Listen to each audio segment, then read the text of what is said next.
Hello, everyone, and welcome to episode 71 of IGEL Weekly. I'm your host, Andy Whiteside. I've got a couple guests with me today.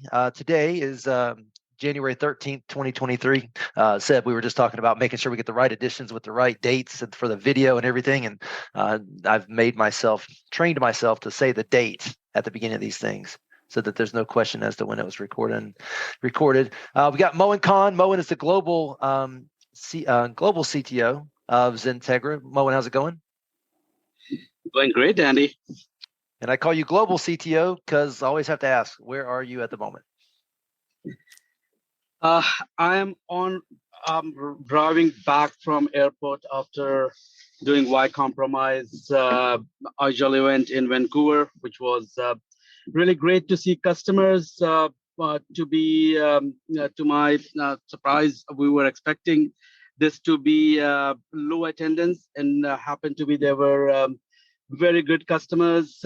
We had more than a dozen customers show up, and we had very interesting discussion about their roadmap and security being top of their mind. We just spent it was supposed to be 4-hour event, and we end up doing it all day event.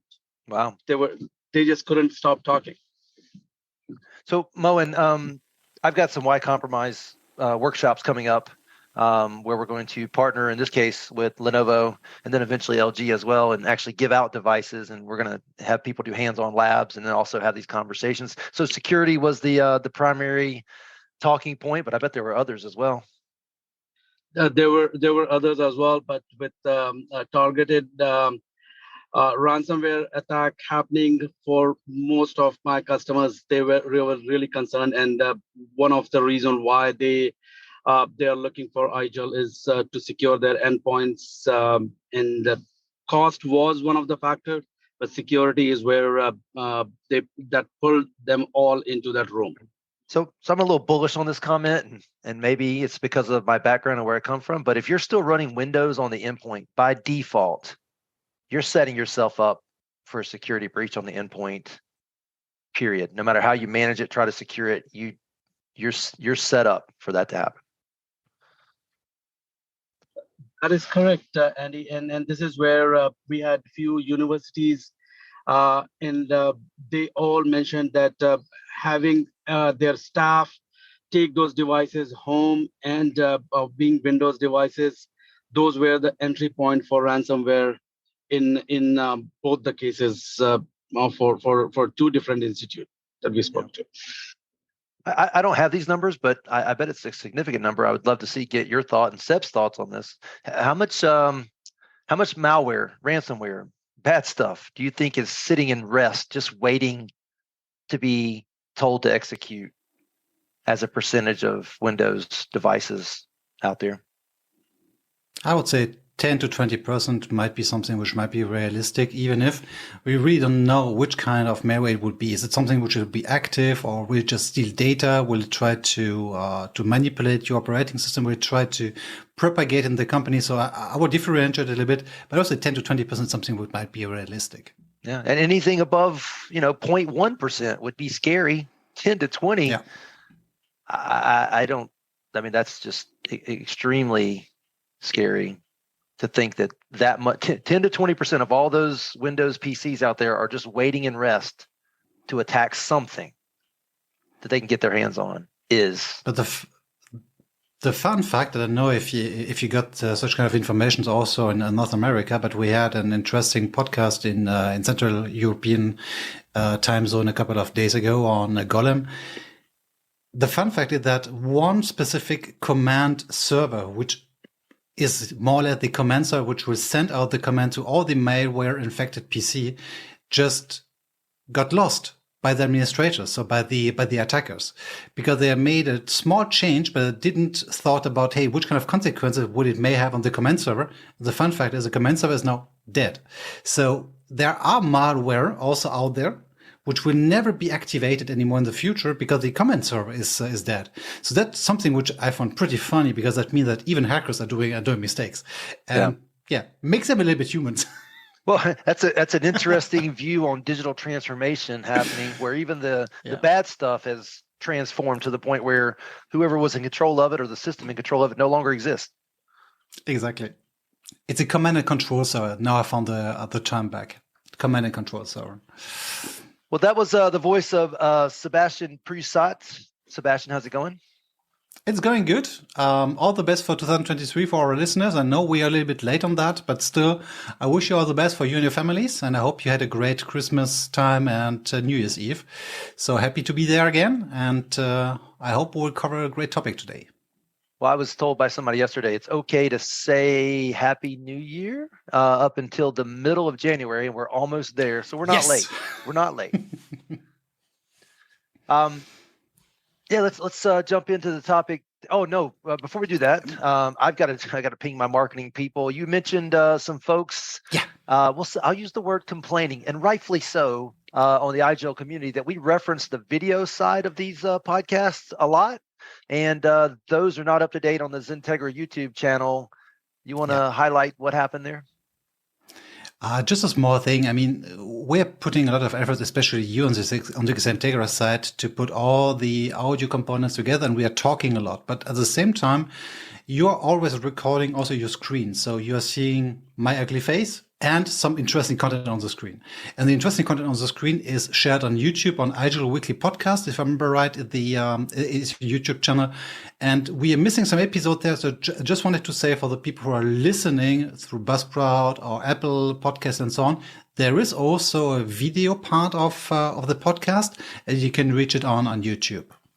And we like to think we cover the topic well through the conversation, but there are certain nuggets that it makes sense to see the video, and maybe that's the key piece that someone's missing to help them understand exactly the topic and where we're going with that coverage. Plus, you get to see me with my son's gaming headset on. Seb mentioned a while ago that I must be doing Twitch a little later this afternoon. Yeah.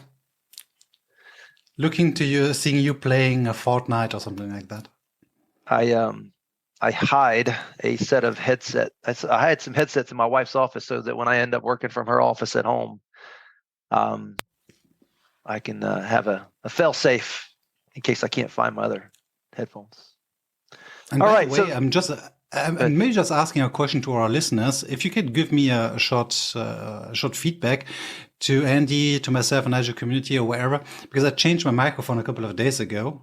So I had already, I would say, pretty good one in the past, but now I changed to another model. It's a Shure together with a Wave XLR device, which I'm connecting to my Linux endpoint. So just in case, if you have feedback, is it better? Is it worse? Then give me just a short feedback. I would be grateful for hearing what you are thinking. That's it. So, Seb, I'll tell you, it sounds great now. So I'm not sure if that's a result of an improvement or just the same, but your audio is great. Okay, cool. And is it wireless? No, not at all. I can just show it a little bit. No, it's a cable wire by XLR, which is a standard audio interface. Mm-hmm. But the fun fact, just telling maybe a secret to people who are listening to us, Zoom has an extremely interesting feature if you are doing some audio. And sorry, I just forgot to mention it to you, Andy. There is a feature which is called Original Sound for Musicians. So if you go into your Zoom client, go to your audio settings, you have a point which is called Zoom Optimized Audio, which is absolutely fine if you are traveling and so on. But you have also a point which is called Original Sound for Musicians. And there you can say high fidelity music mode and echo cancellation and stereo audio. So you can tweak a little bit about the audio quality there too. Just giving a little hint that I found out. And Seb, I'm going to pick on you real quick, but with the accent, it sounds like you're saying for magicians. You're talking about for musicians. Musicians, right? Sorry. No, that's awesome. I get maybe magicians too. What does magicians have to do with this? All right. Let's see. Any other housekeeping we wanted to cover? We apologize, guys, for not having more content over the holidays. It got busy, and it's the time of year where companies are doing conferences and kickoffs. So it's probably my fault more than anybody else. But excited to be ready to go for 2023, and the team at XenTegra will continue to pump out this content, and any feedback you give us would be wildly appreciated. Okay. I think what we're covering with the video stuff real quick is, and I don't know if I said this, but the XenTegra team, the marketing team, needs to we got to step up and get some more of these IGEL videos updated onto our YouTube channel, and I will make that request literally while we're talking here now.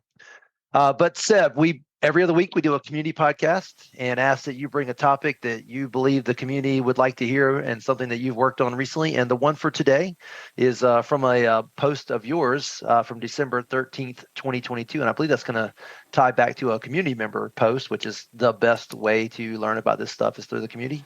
And that topic is how to deploy IGEL OS, so the IGEL operating system firmware, and custom partitions using via Azure SFTP. And I'm a huge fan of the IT guys not only saying the acronym, but explaining what it means. That would be Secure File Transport Protocol, right?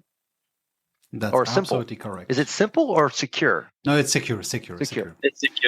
Yeah. Great. So Seb, you want to kind of tee us up and talk about why you Sure. wanted to highlight this one, and then we'll jump into what it does. Definitely, yes. So first of all, a big shout out to Edwin Haaf, which wrote that article. He posted that on LinkedIn and posted it also on the Azure community side. And I said, guys, honestly, if you are already covering such great topics, let me put that on our blog article, part of the azurecommunity.com website. And if you go to please read here at the end of the web page, you have the link to the original post. So we already talked a lot in the past regarding our IGEL Cloud Gateway, also known as ICG, which enables you to manage devices which are outside of your company network. So just giving you, even if our listeners are knowing that for years, I guess, I'm just telling that if you look at the IGEL ecosystem, we have the on-prem installation, you have devices inside of your company. But since COVID, everything changed. People were working from everywhere and so on and so on. So the devices outside of the company who aren't connected via VPN still needed configurations, updates, etc., etc. And that's where the Azure Cloud Gateway is connecting your device from outside to your on-prem or Azure, wherever it's located, UMS server. So it's really just a connector between both worlds. And the Azure Cloud Gateway is really a cool product. It enables a lot of features, but it's lacking one major feature, maybe two, but the topic of today is the firmware update and the custom partition or rollout. So as soon as you want to deploy bigger files, not 1 to 2 megabytes, I'm really talking about 100, 200 and whatever upside the data that you want to exchange with the endpoint, you have to define an external server, an external resource where the device can download it from. So basically, we have two kinds of data which might be concerned by this: IGEL OS firmwares and custom partition. First of all, IGEL OS firmware, we always recommend to stay as actual as possible. I know that the operating system is pretty stable and it's mostly working as soon as you install it one time. But we have also security fixes, we have update from clients and so on. So you might miss something extremely important if you don't update that device. On the second hand, custom partitions, just explaining in 2 words or maybe a few more what custom partitions are.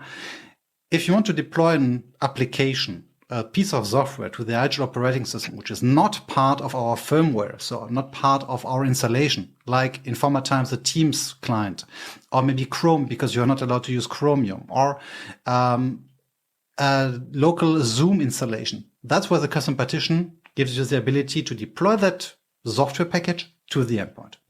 Coming back to the topic, you can manage your device on ICG without having to cover what we are talking about today. But as soon as you hit updates and custom partitions, we highly recommend to follow the guide. It's not an IGEL guide, but like I said, from the Azure community. So it's something which we are testing also from our end. And Edwin covered that from the Azure SFTP part. So you can put our updates on any kind of web service. That's an easy one. Just extract the zip file. I will talk about that a bit later. To a web service, refer in a profile to that web service, and you're good to go. But if you want to have a load balancing, if you want to have a proper file transfer protocol, and not only a HTTP or HTTPS download, that's where the SFTP makes definitely more sense, especially if you think about traffic limitation and so on. So Seb, let's talk yeah. about this three ways. Please. This is a great topic and something I've kind of been aware of and knew of. And anytime I needed it, I would just call one of your SEs and say, hey, give me access to your cloud and I'll pull it down real quick and then you can take away my access.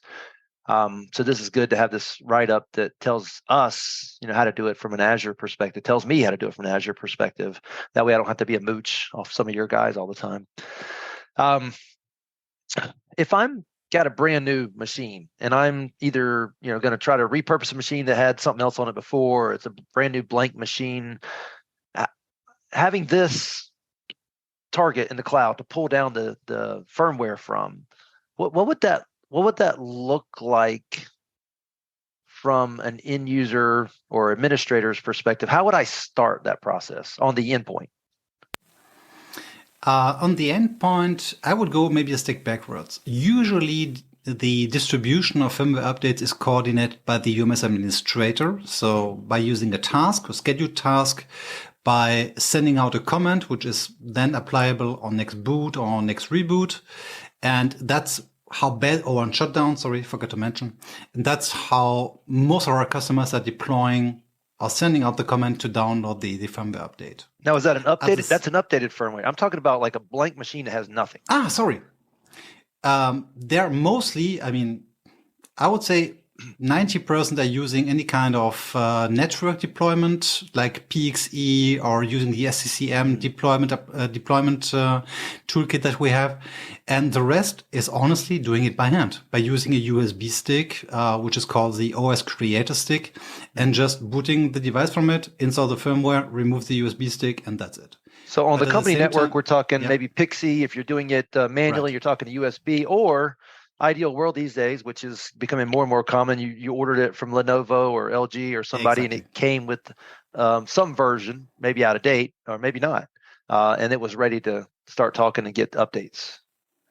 Or you're using the UD Pocket, which makes you even more flexible in terms of endpoint, because you boot the USB stick from any kind of endpoint, and your installation of IGEL OS and your environment for your Citrix or whatever environment is always stored on the USB stick. That might be the alternative, but for the pure installation, I would say yes, 80 to 90% are using network deployments, and for the rest, really by hand. Mm-hmm. Okay, that kind of sets the table for me on that. And then now let's go into what you were talking about just now around the I guess we need to cover two things. We need to cover what Edwin has here in terms of how to set up the cloud storage target, as well as the concept. Maybe we'll round this out now with the idea you have the firmware installed. Now you're either looking to get firmware updates or those custom partitions for those apps that are not baked into the IGEL firmware. Exactly. So where do you want to go from here? Do you want to continue down the path of the reasons and the starting points, or do we want to jump into what Edwin has here in terms of what needs to be configured in the cloud to make it work? I would just maybe start with a little bit of explanation, a little bit of background information about why and how we are pushing that to the endpoint, because we had an interesting discussion in the Azure community a couple of days ago. To be more precise, it was yesterday, where a customer was asking, "Hey, it's great to push a firmware update to all my endpoints, especially the people who are working from home, etc. But wouldn't be it easier to have the end user choosing the moment where he could deploy and install the firmware update? Or in a perfect world, having maybe a script, having a tool which is checking, is there a newer firmware update available? And if yes, give the user the ability to choose the moment." The short answer for both arguments are no, we don't have that at the moment. It's still under development. If you are part of advanced services at IGEL, you might ask your TRM or a direct contact to get an access to the shell script. But for the moment, we have to script it. And I just had the discussion, like I said, a couple of days ago. And we went through that process, and it's working pretty good. But that's really the general approach from the endpoint perspective. So, Most Seb, of our users are. So what you're saying now is the admin determines when it happens. You're saying that there's a possibility, or there to the script, or in the future where the end user can say, "Yeah, I know I've got to do an upgrade, but I'll say yes when I'm ready for that to happen." Yeah. Okay. I would say, yeah, definitely. Hey, let me pause this here real quick, Mo, and we've covered a lot. Anything you want to ask or add to the topic before Seb continues on? Uh, no, I think for now, the really interesting topic, especially about secure versus regular FTP, and uh, secure is something that is always, especially in the world of Linux, when we talk about moving files up and down, secure pieces is the only thing that we recommend from coming from the consulting background and having done these things over a number of times. I feel the key for all these things, and especially when you are moving files up and down, having that security in place and using that protocol, SFTP protocol to move files up and down. I have seen many times, especially when it comes to side loading or installing application in custom partition, people tend to try to find shortcuts. And I feel that having this topic that we are talking about, is very key for our listeners to understand the importance. So I think I'm interested, and even having done these things many times, I'm really intrigued to listen to what Seb is talking about, following the practices, doing these custom partitions. There's doing it, and there's doing it right. And I think what Edwin's done Yes, here that Seb's highlighting is here's how to do it right. that's Yeah. right. Okay, Seb, walk us through what Edwin's covering here. Sure. and which parts go in which order and why they matter. So the best practice, and that's the reason why we are showing that blog article, is obviously you could easily on the ICG server, which is usually on your cloud service, in your DMZ or wherever you want to install it, a Linux box where you install our service. In a theoretical way, you could use the same box, install there an FTP or an HTTP server, and get the downloads from there. We are not recommending that, even if it would be sufficient. But from a security perspective, it's always good to separate the management channel from some download and, let's say, public servers. And that's where we are usually recommending you not using the same server, even if, like I said, it would work. So that's what we discussed then with Edwin, and Edwin went through then the process of, hey, why not using a new feature which is available in Azure? And this feature, and I have to mention that, honestly, I didn't have the time to double check if it's available now everywhere, because it was a technical preview available in some regions of the Azure world. But it should be, at least from the discussion I had yesterday, it should be available in North America too. So you can just go to your preview features. If you go to your Azure Management Console, and there you have a specific feature, a specific menu, which is called preview features. Under that, you can register for a new feature set, which will then release after a couple of weeks or months to your standard repository of Azure. And that's which is called SFTP support for Azure Blob Storage. As soon as you added that to your portfolio, you can then say under your storage accounts, I want to create a new one. Obviously, you have existing ones. You can create a new resource, and from there, you just need a name basically, and add it to an existing or to a new storage group. As soon as you have that, because depending on where on earth you are and where on earth your users are, it's good to check if the region is matching your expectations. So if you want to do it for Europe, for North America, please choose two different regions, just to make sure that you are not going over high latency. And if you're not seeing it in North America, please choose region Europe, North Europe, or wherever you are, just to be sure that you have the feature listed. Honestly, I tested it, I don't know, it was 2 months ago. The performance with standard is more than enough. You don't have to go for premium, even if you want to be bulletproof, and if you want to deploy it to 10,000 devices, which I don't expect you to do, but who knows? Premium might be a good way to do, because it also gives you the ability to have a specific reporting inside of Azure, showing a little bit more detailed information about how the transfer rate, the latency was, and so on. But like I said, standard is great. And from there on, you have to enable two different checkboxes in the data lake, in the advanced tab of your storage account. It's called enable here. I'm not sure if I can pronounce it right in English, but here, okay, I can say it in French. Hierarchy, namespace, and then checkbox, and then enable obviously the SFTP protocol itself. So that's hierarchical. Thank you very much. Sounds way better on your side. Yeah. And then you have to enable the feature itself, which is called SFTP, so Secure File Transfer Protocol. From there on, I would definitely recommend to add a few users to that storage. I mean, just because you want to separate maybe your test account from your deployment account, and that's what you are doing if you go to your data storage. Again, in your Azure management tool, then go to containers. And inside of your container, you will see your freshly created service. And from there on, you can just click on it and add a local user. The local user, honestly, the name is up to you. In my opinion, please start with plain and without any kind of special characters in the name. It will work.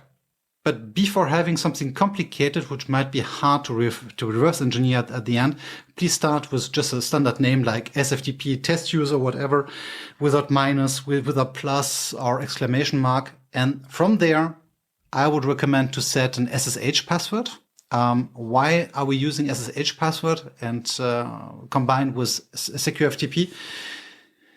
I don't want to hijack the code to explain the difference between SFTP and FTPS. But there is a huge difference between both. So I will just make the story short. SFTP is usually going through the standard port, which is 22, and FTPS and FTP are working through the dynamic port range with 21 and upside. So use SSH password, define your username, then check your permissions. My opinion, I would add something to the blog post from Edwin. I would separate the upload or the management test user from the download ones. He made both read and list is on the same side. So you just need read and list from the writes, because obviously you don't want someone who is downloading to upload something at the same time to your server. So just check your permissions to be read and list. Read has to be set. That obviously data that has been asked can be read, but at the same time, you have also on SFTP and FTP side, the list feature, which is mandatory to get a list of the directory from a client perspective.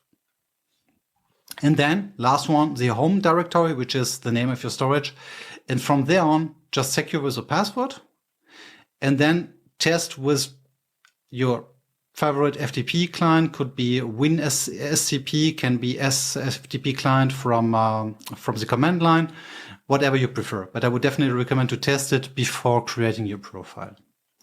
And the major point that I would like to mention there is not only try to connect, not only do a probe port or telnet, really open an FTP client, which is SFTP capable, and try to download something. Because as soon as you connect, you will get a listing, and from there, the reading permission will hit in, and then you can try to download something. If that one is failing, usually it's related to rights or permissions. Yeah, that's always good advice. And it's, I don't know about you, Seb, but when you're doing something like this around FTP or secure telnet or things like that, when you can do it yourself manually before you automate it, it's for the admin, it's like this nirvana feeling of, yes, I know at least this much of it works. So what I do next is either going to be the problem or it's going to work. True to 100%. So many things in our lives these days, especially on our consumer side, you're relying on like 15 systems to all work appropriately for that magical thing to happen. It's so nice to be able to break it down component by component and see each step of the process work. Yeah. And I know that I'm usually that person who is trying to make it right from the beginning on. So making extremely complicated passwords, complicated usernames. And then at the end, it's not working. So I'm trying to reverse engineer. So I'm always saying, hey, if you just want to test, test with standard users with a short and easy password. Also on the password side, obviously, we want to have you uppercase, lowercase, number, special characters, no question, and as long as possible. But please try with something easy. And if that one is working, you can then go the next step and make it even more secure and change the password to something more complicated and complex. But I had some, I mean, it's fixed since a long, long time. But from the Azure history I had is sometimes there is just a weird bug somewhere in the curl or the download process, and one special character is maybe misinterpreted on our side, not only on our side, but in general in the FTP client world. So do me a favor, start with something like IGEL 123 exclamation mark. And if that one is working, make it extremely secure by putting an uppercase IGEL 123 exclamation mark. Yeah, that's the keep it simple, stupid model. At least start there. Yeah. But don't forget to go back and secure it exactly later. Okay. So yeah, as soon as you did that, as you tested with your FTP client, we're now going back to the IGEL world. So don't expect your UMS to be configured to get directly download by auto-discovering, something like that. No. You have to create a profile. So hey, Seb, can I ask you a question on this first? A lot of times when I do UMS related things, I'll do it on the local OS first to make sure it works. And then if that works, then I take that same concept and then put it to UMS and push it out with a profile. Is that a reality in what we're talking about here? Yes, it's reality. I'm doing that sometimes exactly this way. So I'm agreeing. At the same time, it can also cause a little bit of trouble, because if you're testing things locally, you're removing then a profile from your UMS, and the feature is still there locally because you did it configured locally, you didn't delete it, and you just forget it there. So it can cause a little bit of false positive sometimes. So I'm really trying, and that's my recommendation also to our listeners, if you can, please try everything from the UMS side. If you want to do some scripting and command line stuff, obviously do that from the endpoint. It doesn't make sense to start with deploying that via the UMS. But for such kind of things, I'm a little bit cautious, and I would say profiles would be my better bet. Yeah, how about this? From a guy who gets to play IGEL admin every once in a while, I'll do things locally, and then I will hit the escape key and reset the OS, and then do it from the UMS. It's your preference, that preference, but that's how I like to do it. And I want to make sure our listeners know that you can try things locally. That's one of my favorite things about the IGEL world, is everything that you could do from UMS, almost everything you could do locally first. But you're absolutely right. You don't want to tattoo that stuff in there. So a true factory reset of that OS minus the license, right? The license stays, and you now have a blank slate to go take it to the next step. You should work for IGEL. It's perfect. Yeah. If I didn't know XenTegra, I would work for IGEL. I always wanted to be that Linux admin. You guys would be my perfect answer for how to be that end-user compute Linux guy that I always wanted to be. Perfect. I'm happy to welcome you. No, that's really cool. I mean, that's definitely the approach I would like to follow. If you do something locally and you transferred everything to the UMS and you want to be sure it's working, again, after that, reset to factory default is mandatory. So yeah, thanks for pointing that out. So on the firmware update side, on the Universal Management Suite, so also known as UMS, we are working with profiles. Profiles are configuration sets that we're deploying to our endpoints. That's, something which is not extremely secret. You should work with that since a couple of years. But for the firmware update, we have to be crystal clear. There are, 10 to 15 different ways to deploy a firmware update to the endpoint, depending from the procedure you're using. We are really focusing on the standard way. We're not speaking about body update or something like that, really just having a profile created and download from the external server. So what you need is you create a new profile, you go to system, then update, firmware update. And from there, you have to choose your protocol, which is by default by HTTPS, if I remember right. Just move it to secure FTP, then add your server name that you just took over from your blob on your Azure. Take the path that I should go a step backward. We didn't spoke about that. Your firmware. the firmware file that you are downloading from igel.com/software-downloads is a zip file. The zip file cannot be deployed directly to your endpoint. It has to be extracted before and made available somewhere. And I didn't mention it, sorry for that. You have to deploy the extracted zip file to your SFTP server you just created before. So you have a path which is /download or /firmware.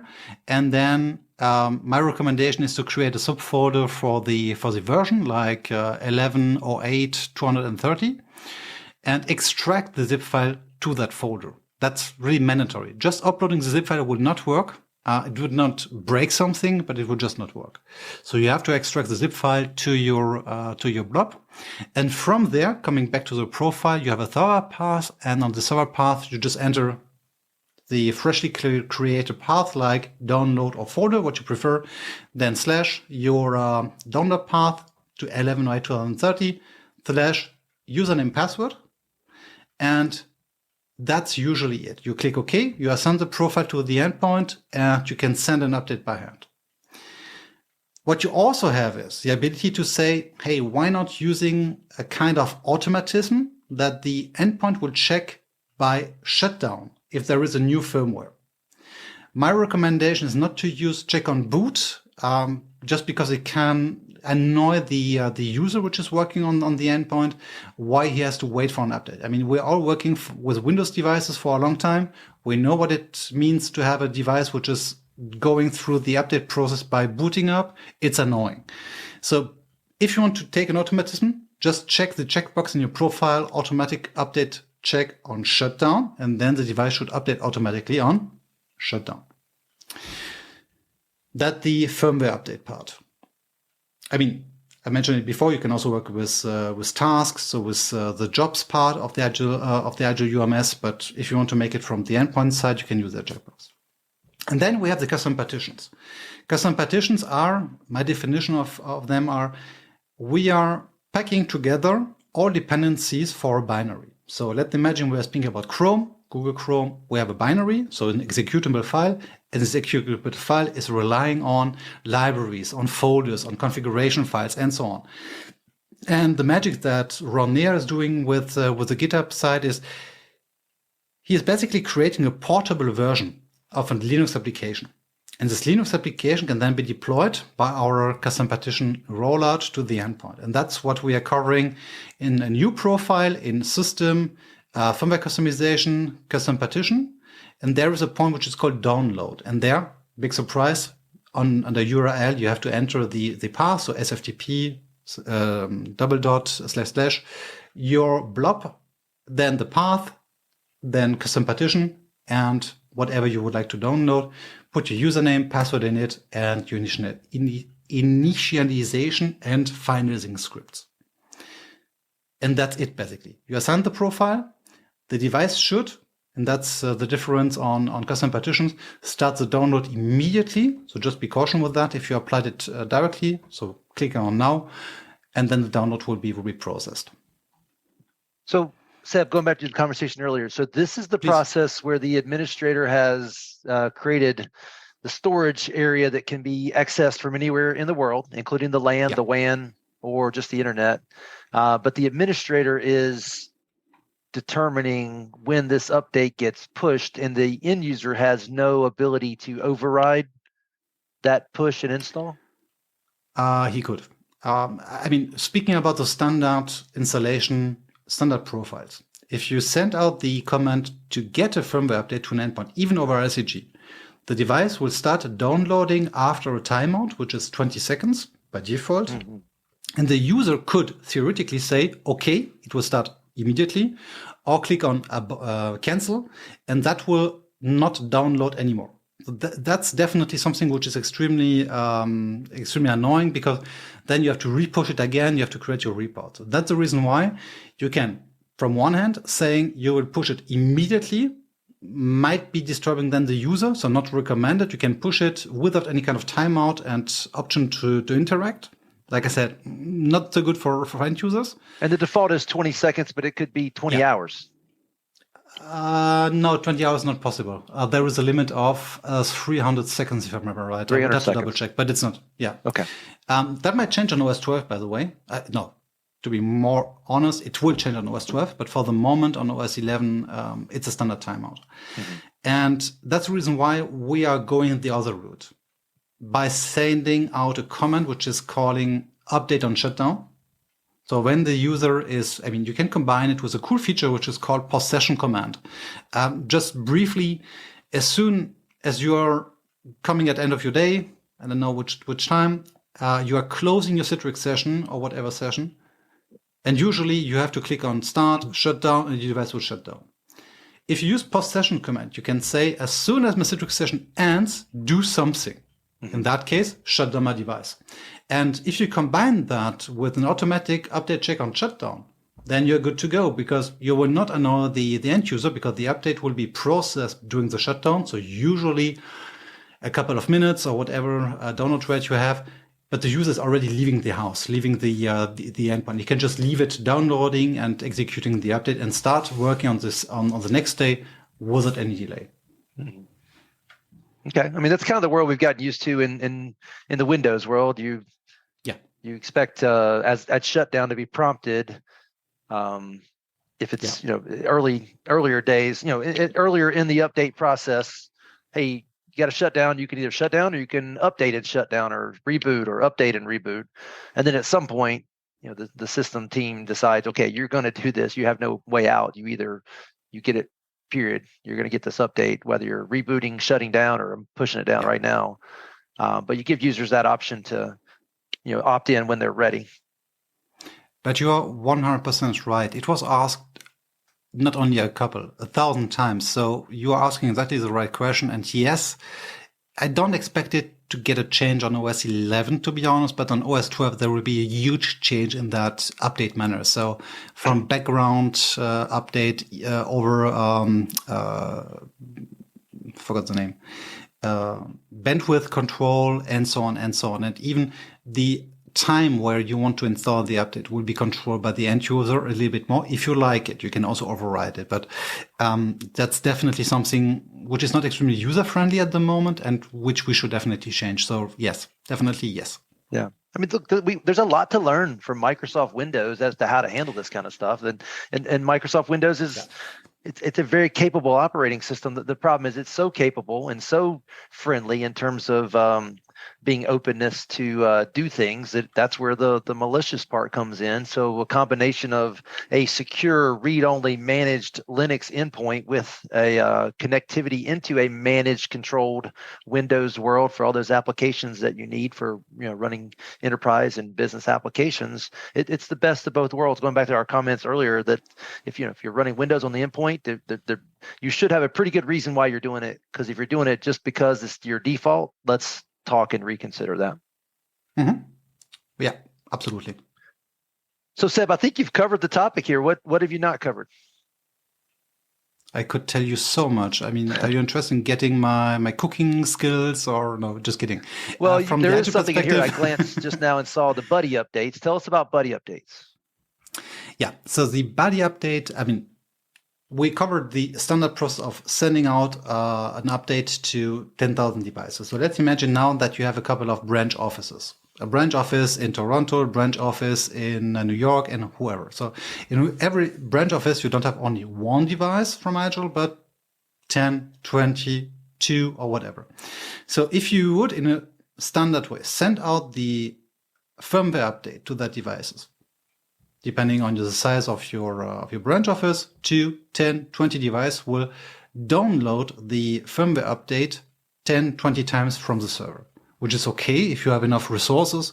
But from a sustainability perspective, from data bandwidth, etc., it doesn't make a lot of sense. So what we are using, something that also Microsoft used for a couple of years and still using it, is we are updating one device in the branch office, and this device, or a couple of them, will then retain the firmware update file for all the other devices in the location. So if you update one device from 10, the rest of the 10, so 9, should download the firmware update not from the UMS or from your Azure blob anymore, but from that one device which got the update, which makes it even easier to deploy firmware updates because you don't have to think about bandwidth consumption.